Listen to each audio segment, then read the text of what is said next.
A Neo-Feminist Guide, the MeToo Movement. Chapter 1. Neo-Feminism, the MeToo Movement Against Sexual Predators. The MeToo movement. Tarana Burke, an NYC black female SJW, supposedly started using this term in 2006.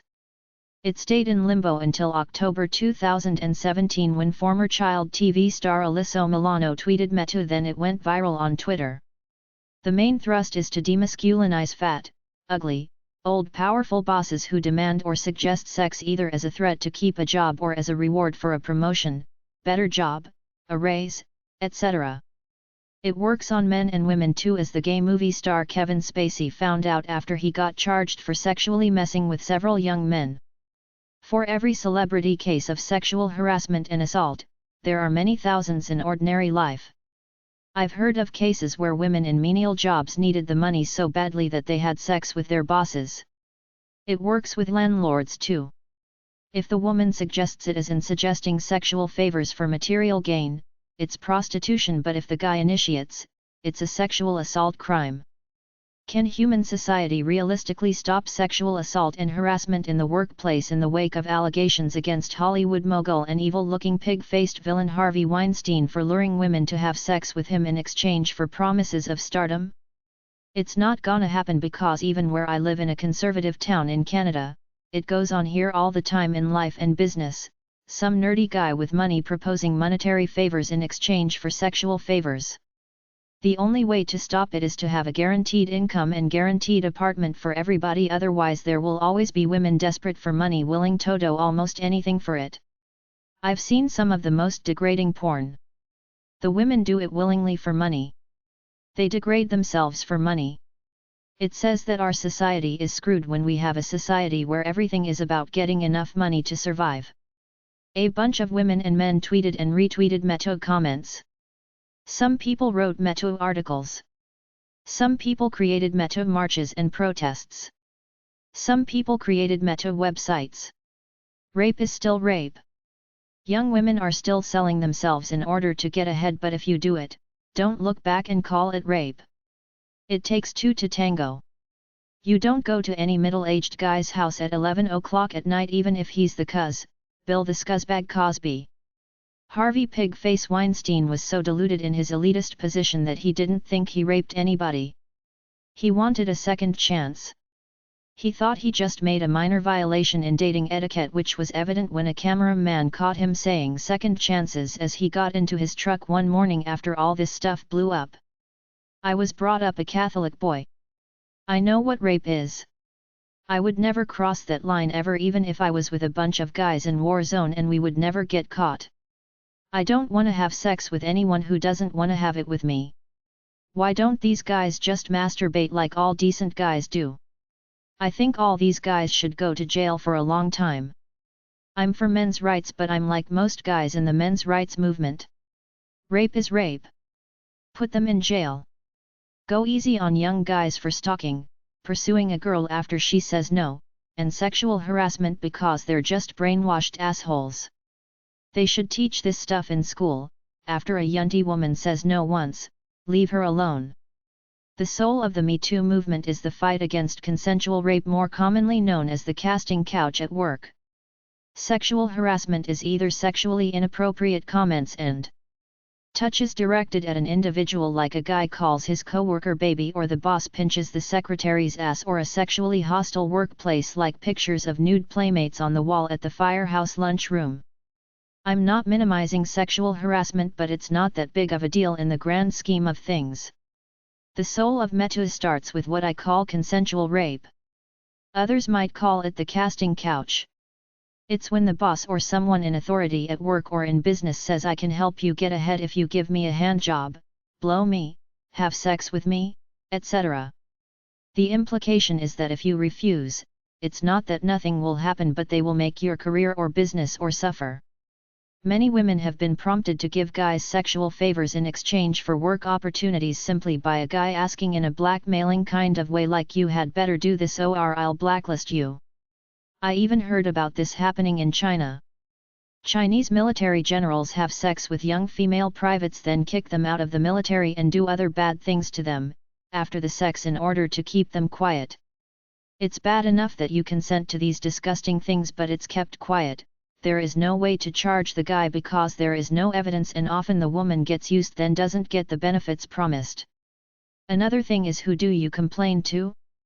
Suppose some cops somewhere are stopping women in cars raping them. This happened in California. The guy shot the girl because the girl probably blabbed after the rape that she knew some important guy and was gonna get him. He claimed it was a suicide. It took 10 years to convict him because he was considered a pillar of the system. People lied for him. Who do you complain to if the big boss is the perpetrator? Any big-time movie producer has an endless list of girls who want to be movie stars. He promises to help them one by one, gets his sex, then doesn't contact them again. This is not what Bill Cosby did. Bill Cosby got young women to come to his room on the pretense that they would rehearse lines or something like that, but once there, he didn't threaten them or say anything like "give me a blowjob and I'll make you a movie star." He merely slipped a powerful tranquilizer into their drinks, they fell asleep, then he had sex with them, much like Max Factor heir Andre Luster used to do. He's in jail for life now, but I heard he's appealing his sentence. Harvey Weinstein was the perfect evil Svengali-like figure to demonize, an ugly, fat guy who looks harmless but was a sexual predator behind that innocent-looking fat face that looked like it craved nothing more than hot dogs and milkshakes. My problem with the MeToo movement is that a lot of good guys get crucified for being minor assholes. Poor Matt Lauer got caught in the wake of MeToo after getting up early for 25 years plus, thus destroying any fun or freedom he could have had, publicly losing his hair on TV. Then he gets thrown under the bus because of a few minor sexual harassment accusations, not sexual assault allegations, just making a few sexy quips that happened to get caught on tape. I saw them. They were nothing. If you get in a huff about that in light of the real injustices of the world, you're a piece of crap too for being trivial. People magazine called him the sexiest news anchor in 1997. The official reason for the firing was inappropriate sexual behavior. Matt claimed he had inappropriate sexual relations with CO workers, but get real. He looks like the Grinch or a wet weasel. Who would want to sleep with him? Poor Charlie Rose, looked like the old grandfather fighting for the rights on PBS, then on the CBS morning show. Born in 1942, he was doing the CBS early show at the age of 75. He should have gotten a medal for having the willpower to get up every morning at that age to do a full-time job, but 8 women came forward, accused him of sexual harassment during the previous 20 years, and he was off to retirement land even though he wanted to work and they wouldn't let him. Bill O'Reilly was a rich, Irish Catholic guy who didn't have to work but liked his work so much that he even wrote his own copy rather than have writers do it for him, but now he's relegated to a YouTube channel where he lowered himself to interviewing the conservative clown Prince Mark Dice. The shame of it all. Get real. These guys got no game. They're workaholics, probably alcoholics, and you fire them for a few remarks. These guys couldn't get hard if some sexy chick came onto them, yet they're held up as sexual predators. They're all old guys working hard at honorable jobs and they get sacked because they hurt someone's feelings. These guys could be having all the sex they want, paying legal hookers paltry amounts of money in Cozumel, Puerto Vallarta, or Pattaya, yet they're old men who chose to work. The world has gone to pot. What happened since the days of explorers when tough guys worked their asses off to modernize the human race? We got nothing better to do than say some guy called some chick hot chocolate so he should be fired because it's politically incorrect. That's the shame of it. You get rid of good men for minor things, then give guys like Clinton, so-called celebrities, and pop stars a pass because they're supposedly cute. I heard disgusting stories about several people held up as cool, good celebrities like David Crosby, Prince, etc. What about lesbians in power positions who abuse their authority with young women? Now they got this thing called virtue signaling. To me, it's a bunch of assholes, mostly women, coming out publicly, telling me how to live and what to do, like Pamela Anderson, full of Botox and cosmetic surgery, telling the Australian Prime Minister how he should deal with Julian Assange of WikiLeaks. My attitude is don't publicly tell people what to do. If you're a writer, write an article, then people can read it if they want, but don't shove it down people's throats unless you want a backlash. Black lives matter, women's lives matter, white men matter too. It's getting to the point of a fuck you all, you little assholes want something from somebody, get a life. Some men try to use their position at work to get sex from their workers, but it's a double, selective standard. But out of the entire population of men, it's only a few evil men, and out of these few evil men, only certain men are picked out as evil. The rest are given a pass. How many celebrity men get away with it because they're considered cool or cute or good guys? I've recently seen articles about Stallone and Seagal not getting charged with sexual assault. Maybe they paid somebody off. The result of a runaway viral activist movement is that all men are demonized. I agree with it, but the MeToo movement has caused a problem of hate and aggression between the sexes. Hate and anger between men and women. As a man, I have no problem with the MeToo movement, but people on both sides go too far. Angry women unite, then set on a course where it looks like they're bashing all men, painting us all as evil sexual predators, especially white, older guys. Most men have never insulted a woman or done anything bad to her sexually. Most men aren't players. They're bumbling fools. They marry the first woman who treats them with respect, despite the crap you see in the media about men being players or the lies they tell each other about their sexual exploits. I was in the military. I've lived in the culture of men all my life. Most young men are poor. They have no money. They can't be players. They don't have the money or game to attract women. Many older men are tired from work, hooked on alcohol, taking prescription meds, watch TV, and play video games, and they're overweight. They know they couldn't attract a female if their lives depended on it. Why do you think porn is so popular? Men simply aren't players, except for the black man player stereotype perpetrated by the media. You get the beta males coming out of the woodwork publicly apologizing for men everywhere, all through history. They call themselves feminists. They do this because this is their lame attempt to get lucky with a chick. They figure they might meet a chick at a feminist rally. I don't need the attitude. I treat women in public with superficial respect. I get attitude. Some fat woman at the checkout had to make some negative comment to me after I dumped my groceries onto the counter from my basket. I guess it was an aggressive act to her or something.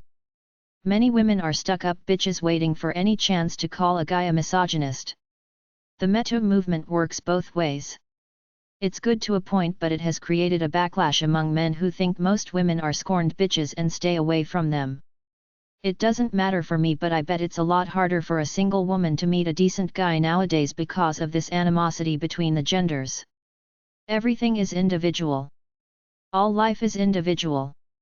You can't just put people as sweeping categories and demonize them all away like white men are bad and women and blacks are superior because they got their own movements, MeToo and Black Lives Matter.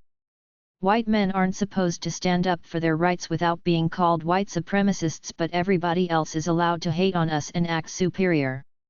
We say screw you. White men created the modern world. They didn't do it out of the goodness of their hearts. They did it out of greed, but out of all the people in the world, only they had the testosterone and guts to do it. Now you all got comfortable lives, you're bored and you're biting the hand that made life easy for you. You're a bunch of hypocrites.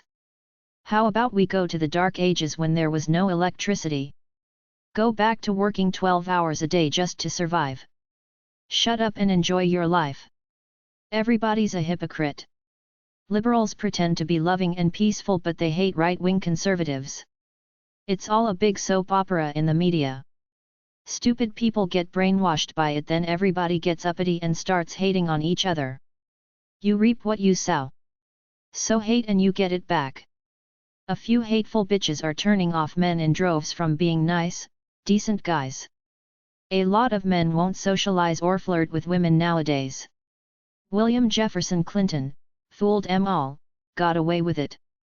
I always wondered why former US President Bill Clinton, aka Slick Willie, got a pass from women in the 1990s.